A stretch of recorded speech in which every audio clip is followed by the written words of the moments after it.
You watching me, Roman? All right.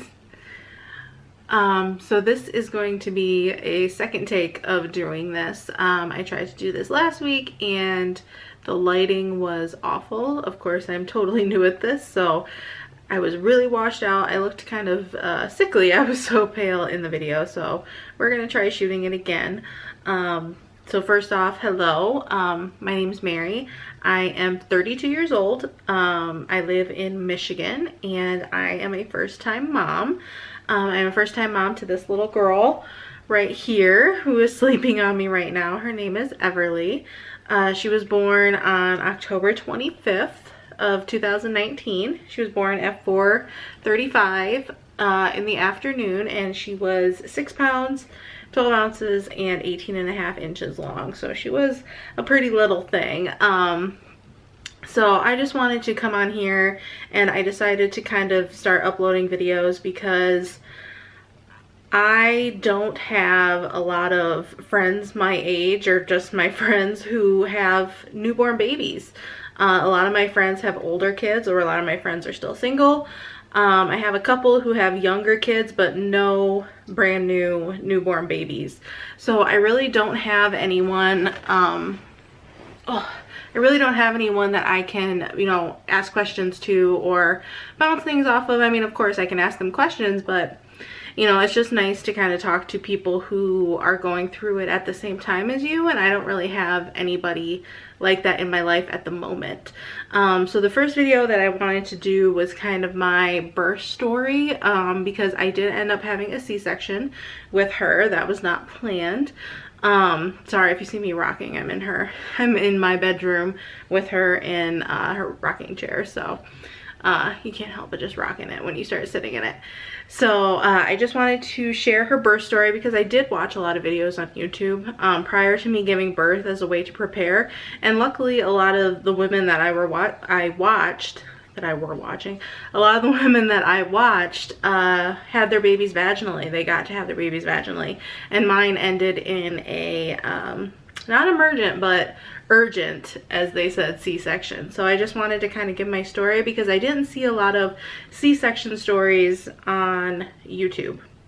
And I was very scared to have a C-section because the people in my life personally who have had C-sections before, they didn't have good experiences. So I was really not looking forward to having one when I was told that that was our option that we had. So my pregnancy went very well.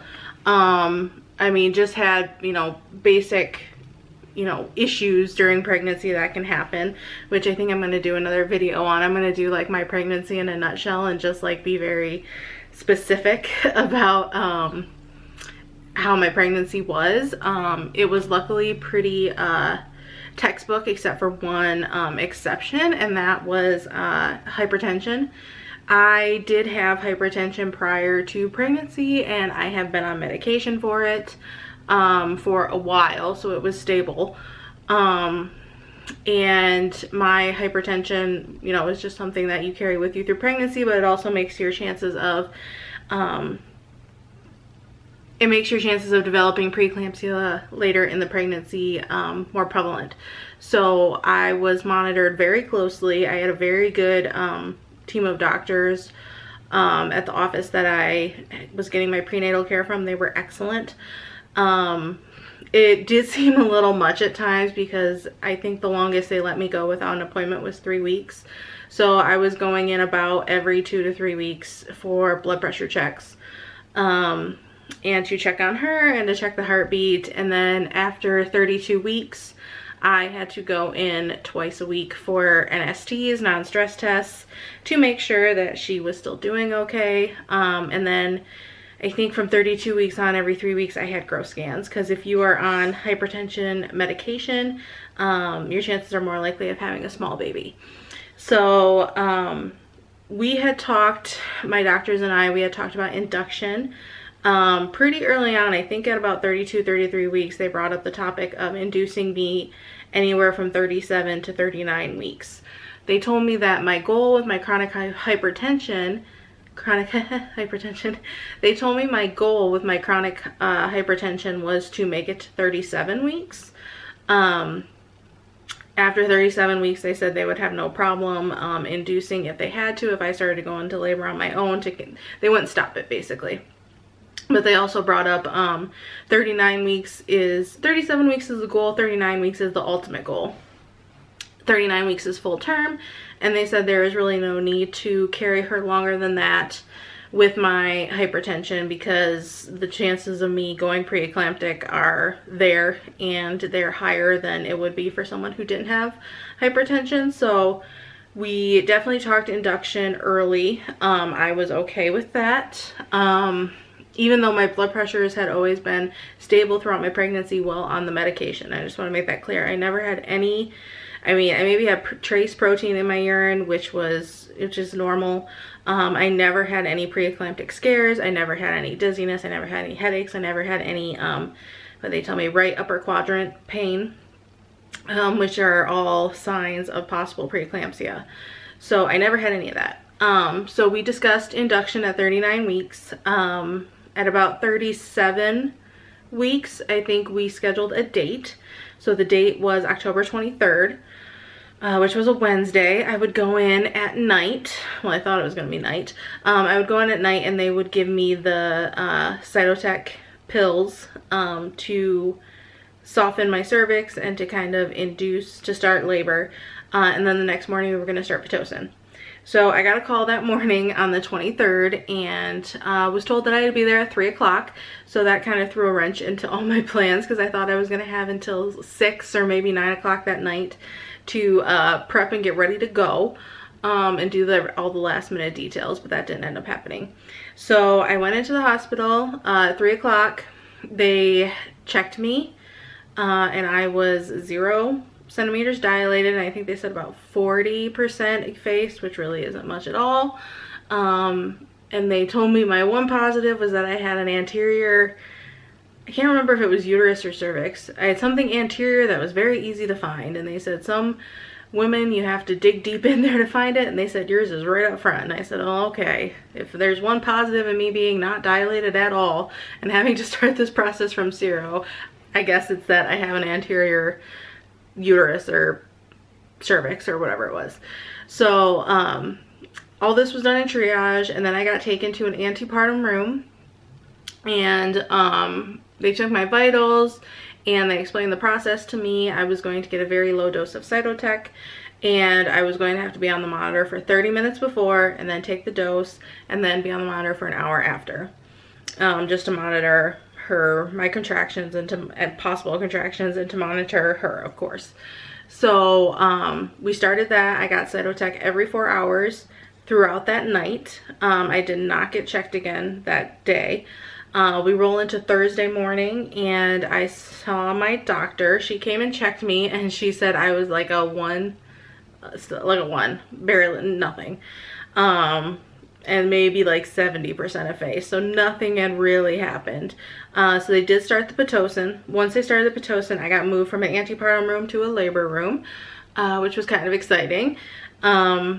And I did Pitocin for a couple hours, and then they checked me, and still no progress. So they decided to use a Foley catheter and insert it into my cervix and inflate the balloon that's on the end of a catheter, and that would help to dilate my cervix. The doctor told me that it could be in anywhere from 12 to 24 hours, and the way it works is just the stretching of the cervix, but then also they attach it to your thigh, so you're also kind of like tugging on it. The tension kind of manually dilates you. And they said when the Foley balloon would fall out, I should be dilated to a 3. The procedure was not as bad as I thought it was going to be. At that point, when they had decided to do the Foley balloon, they were watching her closely on the monitor, and she did have a couple moments of decelerations. The nurse came in and she made me lay on my side and do a couple other things to kind of have her snap out of what she was doing.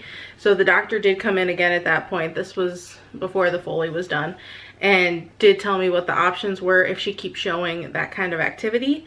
And she said, okay, if she keeps showing these decelerations, we're gonna have to talk C-section.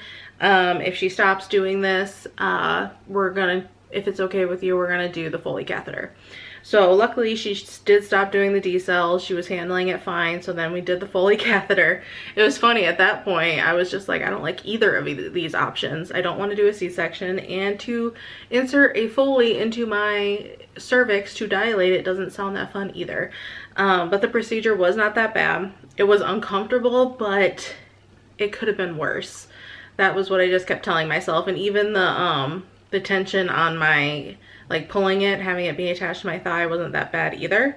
And at that point, the nurse also gave me a dose of pain medication, which made me nice and loopy. So I felt really no pain. The doctor told me, like I said before, that the Foley could be in anywhere from 12 to 24 hours. The Foley was in me an hour and a half before it fell out. The nurse came to adjust the tension to make it more, and I felt it come out, and I was just like, whoa, whoa, whoa, whoa. And she like looked down there and she was like, oh, it fell out. So then the doctor came back in and checked me, and I was not dilated to a 3. I was dilated to a 1 to 2 still. So that was very frustrating. So at that point it was early, or it was getting late afternoon, early evening. So they decided to stop the Pitocin and to restart the Cytotec and have me do that through the night, and then restart the Pitocin on Friday morning again. I did not really feel any contractions when I was getting the Pitocin. I actually felt more contractions, more crampy like feelings with the pills the night before than I did on the Pitocin. So I was very frustrated. So going into Thursday night, we kind of had a game plan. The doctor had kind of let me eat all day that day because I was slowly progressing. She didn't think anything was going to happen, so she did give me the okay to have meals throughout the day. And then once we decided to switch over to the pills again, she gave me the go-ahead. She's like, okay, you can have dinner, it's fine. At that point, shift change happened, so we went from the day shift nurse to the night shift nurse, and that little tidbit of information about me being able to eat did not get passed along to the midnight nurse. That piece of information did not get passed along to the midnight nurse, so she came in and found me eating Panera for dinner, and she then proceeded to yell at me. Well, not yell at me, but she like, you know, kind of criticized me and scolded me basically. And she said, you're not supposed to be eating. And I said, well, the day shift nurse, I used her name, and my doctor, you know, both gave me the okay to eat. So that's why I'm eating. And she's like, well, I'm gonna have to double check with your doctor about that. Like, she thought I was lying, and it kind of irritated me and upset me because I felt like she was calling me a liar. And also, I haven't stated yet, my job is I'm a nurse, so I know medical stuff. I know what's allowed and what's not. I'm not gonna try to bend the rules, at least not with that. I mean, this was my first baby. I am not a specialist in labor and delivery, mom and baby. I don't know everything about those fields. I mean, yes, I learned about them in school, but that was a long time ago at this point. And I did not tell any staff that I was a nurse because I wanted people to explain things to me in detail. I didn't want them to kind of cut corners or, you know, not explain things fully because they thought I would already know. So I kind of kept that little bit of information to myself and only brought out my medical jargon when I needed to. So after the nurse scolded me, I was upset. And right after that, I was on the monitor. I can't remember why I was on the monitor. I don't know if we were prepping for the Cytotec or what, but I was on the monitor, and all day long when I could, I mean, they had taught me how to take myself off the monitor and go to the bathroom if I had to. So I went to the bathroom, I took myself off the monitor, and the same nurse comes running in and yells at me again and says I shouldn't be going to the bathroom by myself. And I was like, okay, all right, lady, you've yelled at me twice now in like 20 minutes. We're gonna have a problem here. And I was just like, I'm sorry, I didn't know, I've been doing this all day. I will call you next time I need to go to the bathroom. So then she comes back in, and as I was hooked up to the monitor, it was taking my blood pressure like every I don't even remember how long, maybe every 15 minutes.